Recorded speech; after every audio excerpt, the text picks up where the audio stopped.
Hey everybody, welcome to another edition of The Bullet. My name is Paul Lathrop. I'm the Deputy Director of New Media for the Second Amendment Foundation. Joining me today, Craig DeLuz of The Rundown. Craig, thanks for coming along today on kind of short notice, man.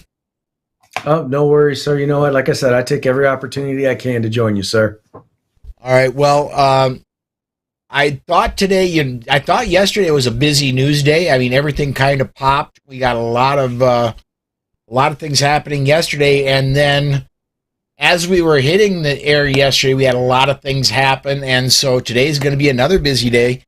Ohio, as we were closing out yesterday, Governor Mike DeWine of Ohio signed constitutional carry into law. Ohio becomes state number 23 to get constitutional carry. Congratulations to Ohio. I was a little worried that DeWine was going to go south on us and not sign it. Well, there's a lot of pressure, in particular from law enforcement. And when I say law enforcement, I'm talking chiefs. Largely, it's chiefs and union bosses. Who for some reason just seem averse to the whole idea of individual rights and individual liberty if it gets in the way of, quote unquote, them being able to do their jobs. Unfortunately, many of the aspects that they believe that the only good guys with the gun are cops. And they don't want to see regular, average, everyday citizens in a position to be able to defend themselves. Luckily, that is not the opinion or the belief of most rank and file law enforcement officers. Yeah, that's true. I even saw like in Indiana, their superintendent of their chief, their top cop is basically there in ads with Moms Demand Action. Yeah. Basically him saying, well, if you support the idea of constitutional carry, then you don't stand with frontline law enforcement officers.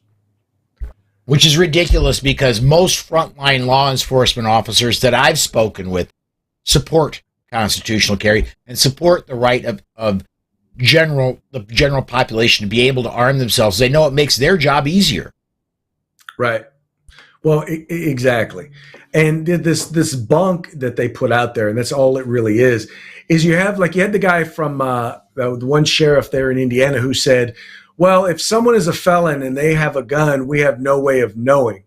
Well, that is just completely and utterly false. If someone is a felon and they're in possession of a firearm, they're not supposed to have it. They're still breaking the law.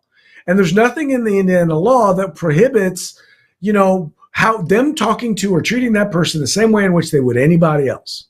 So no, I'm sorry. There's no way you're going to be able to tell me that does not allow you to do your job.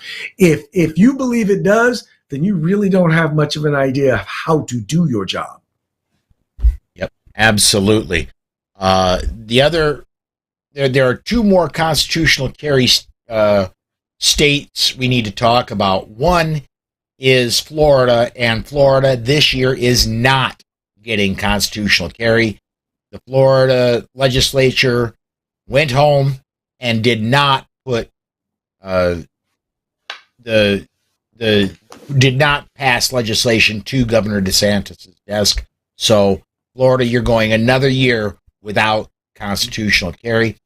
Indiana, the legislation just hit the governor's desk today, and so the governor's got 7 days.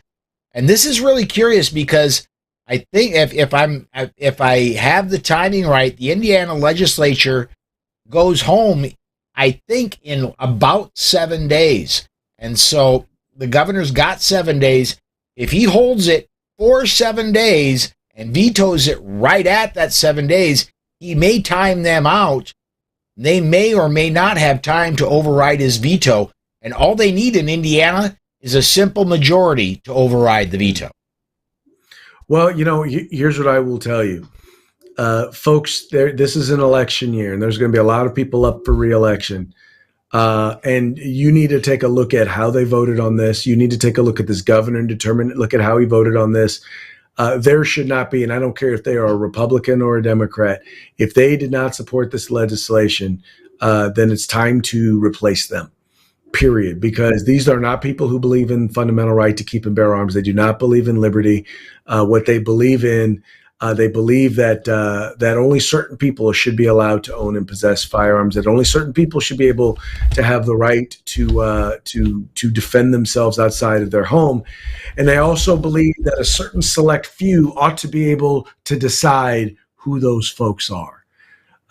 That's the discretion that many of the upper echelon in law enforcement want. They want to be the gatekeepers as to who gets to exercise their rights and who do not.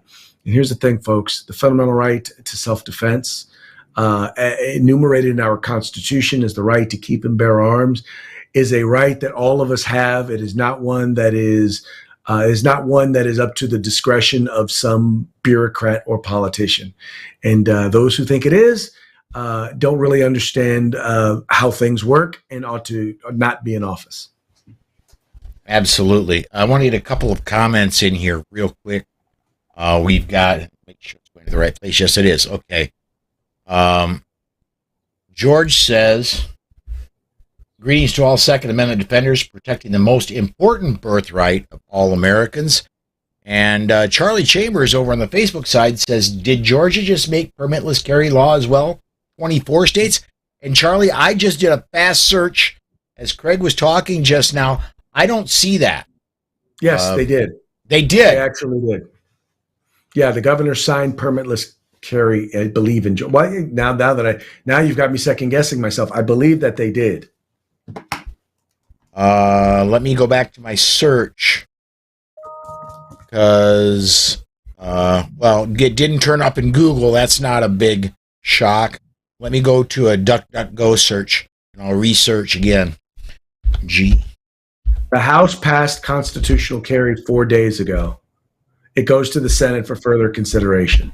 So I stand corrected. Yeah. Just the House did. So, yeah, I know they don't have a lot of time left in the Georgia legislature, but it has not been signed yet. So, right. At least according to my new searches. Yeah, no, you are correct. I stand corrected. And the governor there is in such a fight for his political life. He has advocated for it. He has said he would sign it if they can get it to his desk. Yeah, and he's being primaried. He's got David Perdue is running against the current governor and is really pushing. He's saying, I really want constitutional carry. So if the current governor wants to win his primary, he's got to sign it when he gets it. So, there's very little choice he has in order to. That having been said, even if he signs it, I'm hoping that the voters of Georgia will look at his record on the Second Amendment in its totality, because he's been governor for a while. It shouldn't have taken him this long. It shouldn't have taken this long for this to become a thing. Yeah, you're right. Let me get a couple more comments in here.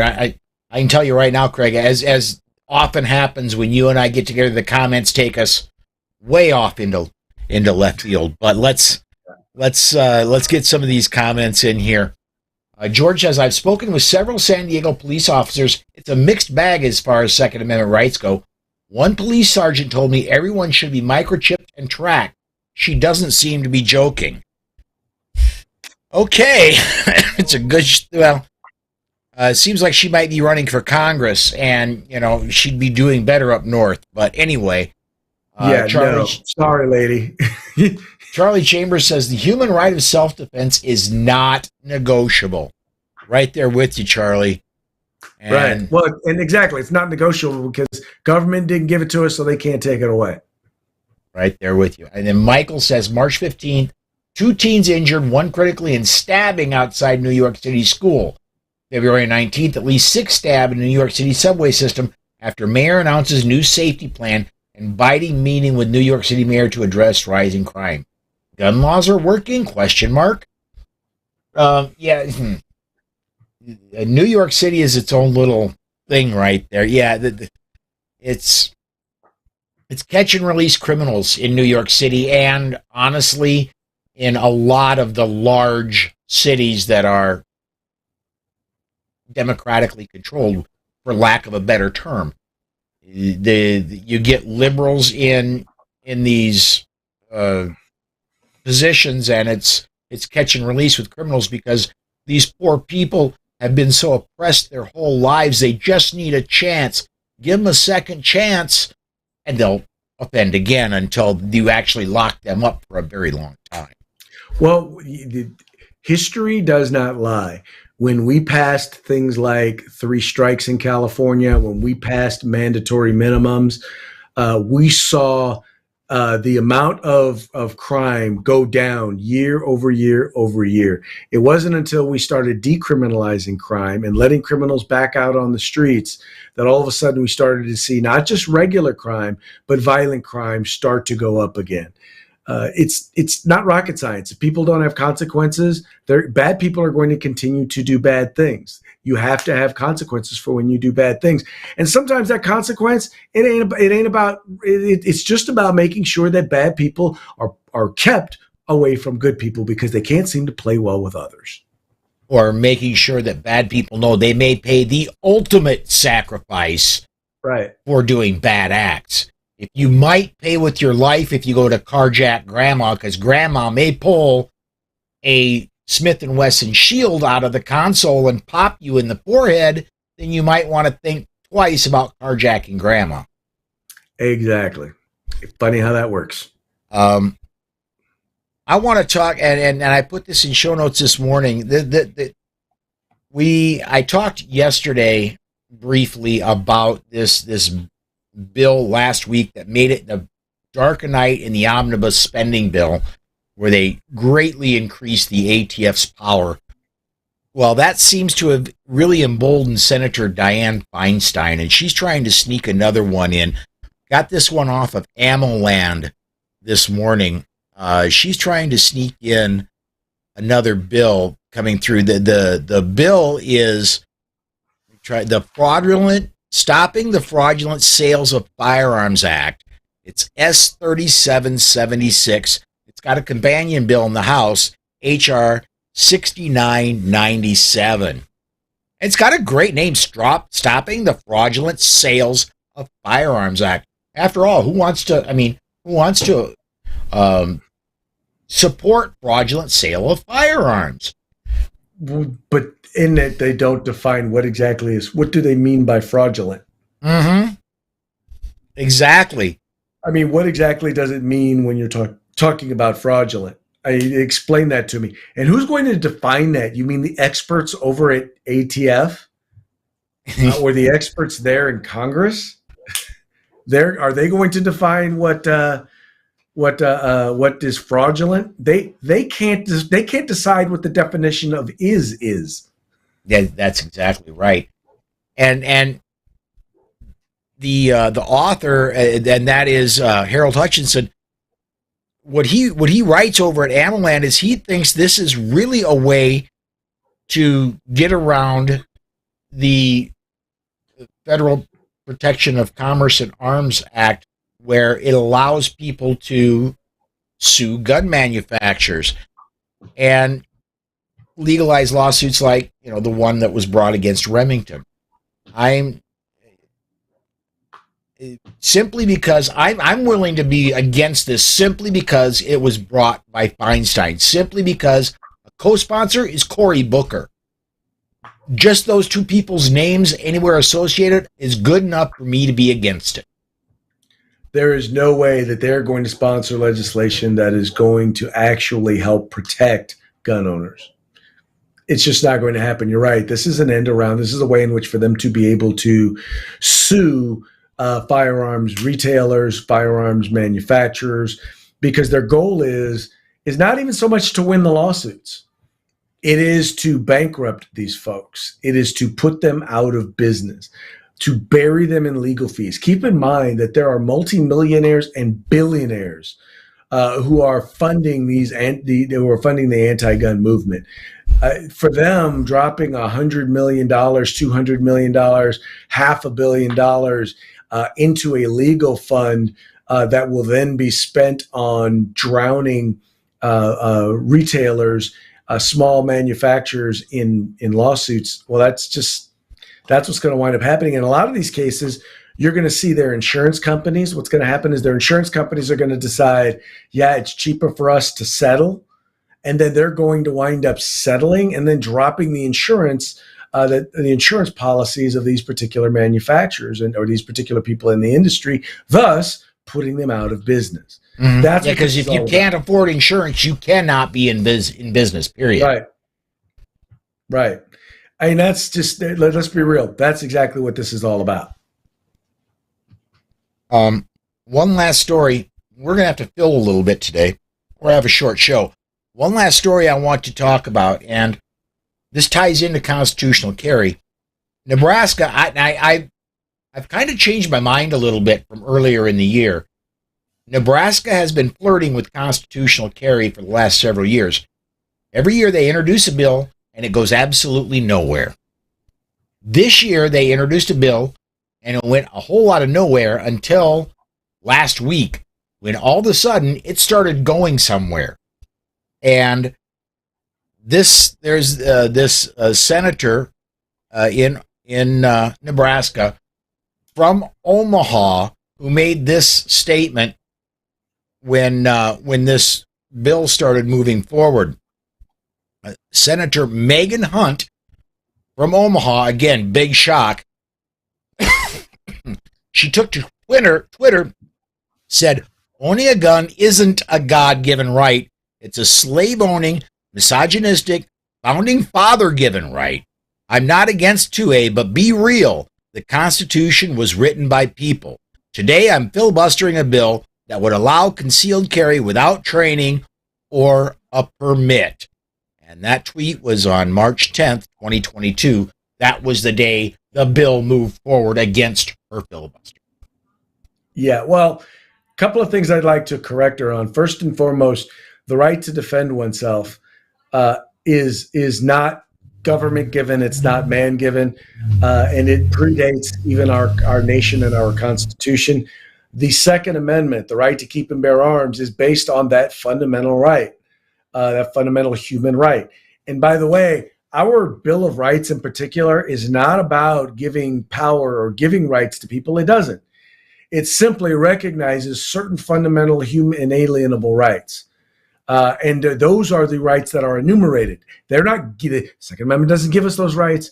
Those are rights that we already have. So for her to say that, well, it was written by men and therefore it's faulty, so men gave us those rights, I'm sorry, but you are completely and utterly off your rocker, ma'am. I just found it interesting that her whole perspective was this was written by, and this is basically rights given to us by racist, misogynistic, slave-owning men. And I'm thinking to myself, so in other words, if I believe in that fundamental right, that makes me a misogynistic, slave-owning man? I'm not seeing the tie-in here. Yeah, you got me.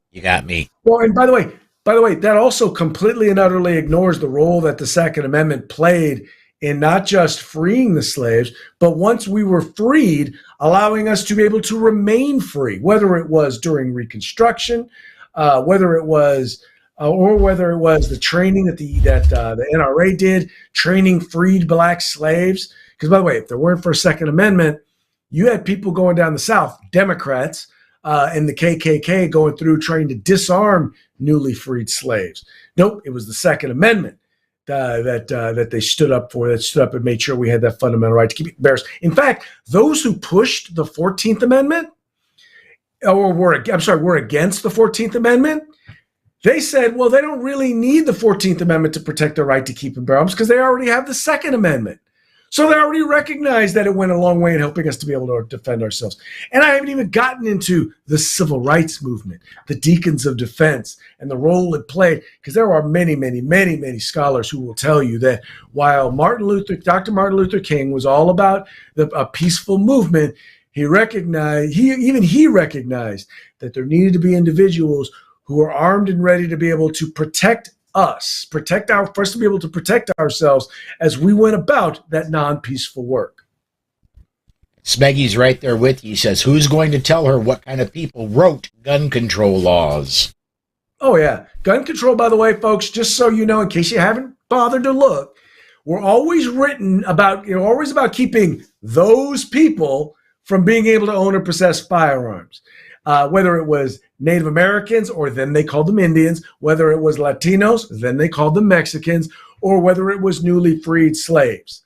It was always about restricting the rights of those people. The only difference now is those of us who are not part of the liberal elite are all considered those people. And be careful, because you can turn into those people in a heartbeat. Yep. I mean, even like the discretion laws, like who could get a gun permit or who could get a concealed carry permit, those were supported by some folks simply because they knew that, a sheriff would make sure that only the good people, not those people, would be able to get a permit. Yep. Couple more here, and Smeggy said, another one from Smeggy. He says, did anyone watch the Connecticut testimony yesterday? 14 hours of almost all pro 2A talking against SB 16. Smeggy, I just hope that there are people in the Connecticut, and this is maybe a hope against hope, but I hope there are people in the Connecticut judiciary or the Connecticut legislature that are not like this lady out of Omaha who's in the Nebraska legislature. Sometimes I feel like you're talking into deaf ears when you talk at the legislature. So, yeah, well, I will tell you this. My experience has been that most of the time, people have made up their mind how they're going to vote. Even in a committee, they've made up their mind as to terms of how they're going to vote. I mean, you have instances in California where literally you get two witnesses, you get two witnesses on each side. Each one gets 2 minutes, and that's considered rigorous public policy debate in the California state legislature. And many of the times while those arguments are being made, members who are going to be voting on the bill aren't even present in the room while the arguments are being made. Their analyses largely do not include all of the information. They pull and pick out summaries or paragraphs or sentences from letters of support or opposition that they believe are relevant. And there's nothing objective about them. So, unfortunately, the public process is literally kabuki theater.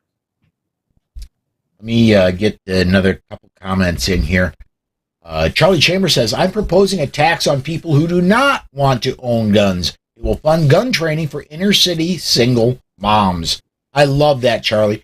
When I very first started my very first podcast, which was the Politics and Guns podcast, it's now Polite Society, but I put forth the idea of a refundable tax credit on firearms and firearms training with the understanding that people that own firearms make it less expensive because you don't need as many police when you have a highly armed population. Therefore, it's cheaper for all levels of government when you've got a more armed population. Therefore, no matter the more your population is armed, the less the government costs to run. Therefore, you could afford to do a refundable tax credit, meaning if you didn't make enough to get a refund, well, you'd get a refund anyway if you spent some money on firearms or firearms training. I put that idea forward a long time ago. It would be nice. That would be really great to see. Right now in California, every firearm purchase, there's money that goes into a firearm safety fund, and none of the money is used or does it go to firearm safety. It almost all goes to, it goes to our California Department of Justice and goes towards the seizing of firearms. That's the only way they believe, that's the only firearm they believe is safe, is one that the government has taken out of the hands of the people. Yeah. Or like Kyle Rittenhouse. Did you see the pictures of them destroying Kyle Rittenhouse's AR-15? I did not see that. I'm going to guess that because that they're, I mean, I'm really interested to see why he agreed to allow it to be destroyed. Because, quite frankly, if he didn't break any law, there's no reason for them to confiscate his firearm. If nothing else, even if he decided that it was not a firearm, that he had issues or surrounding it, he should have gotten it back himself and then destroyed it himself. Mm-hmm. Yeah, I think my memory is not what it was before my stroke, and I'm paraphrasing here, but he was saying, I am still pro Second Amendment. That firearm brings back unfortunate memories for me. I no longer want that, and I don't want it to be a souvenir for somebody else. Well, like I said, that he should have gotten it back and destroyed it himself. I mean, the problem I have is the message sent is that even when you do not commit a crime, the government can still seize your property. And in California, they do that all the time, and it happens way too often. In fact, with our gun violence restraining orders, what they found was when a person goes to court, within 3 weeks, after it being determined that they should have never lost their gun rights, right? They never should have lost their rights in the first place. 80% of those people never get their firearms back. Mm-hmm. That's the state of California. My point being that we ought to, like I said, if he wanted to destroy it or have someone destroy it himself, he should have got the firearm back and had it destroyed. Don't let the government think that they can intimidate you into giving up your legally owned property. I want to get this one from George in. Gun control is racist. In California, we lost open carry for long arms when the legislature noticed blacks were doing it. That was 1968. And also, I'm going to talk down about Saint Ronald Reagan, because guess who was governor? It was Ronald Reagan. And I often refer to him as Saint Ronald Reagan, because he was a very good president, but he wasn't the greatest for gun rights. No, he was not. A couple of things to note. Number one, what we lost and then was actually loaded open carry. So we lost loaded open carry with the Mulford Act, and that was both long gun and handgun. You were actually able to openly carry a firearm up until about 2000, I believe it was 11, in the state of California, as long as it was not loaded. We lost that right, and that was thanks to Anthony Portantino, once again here in the state of California. So just to kind of clarify that, no, Ronald Reagan was not pro Second Amendment when he was governor of California, and that is quite frankly sad. And a lot of that had to do with the fact that he was, once again, listening to law enforcement and law enforcement leadership. And folks, let's just be real. There is a battle within many of our policymakers, some of which who want to be law and order, meaning they will always side with law enforcement, and some people who are liberty-minded, which means that they'll generally side with law enforcement until they see that the position that law enforcement is taking violates the rights and the liberties of everyday citizens. And I think in many cases, law enforcement doesn't see that is what they're doing.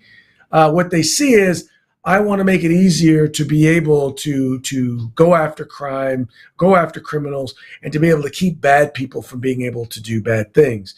The challenge is you can't do that. You can't do that by taking away the rights of all citizens just because you're trying to go after the bad ones.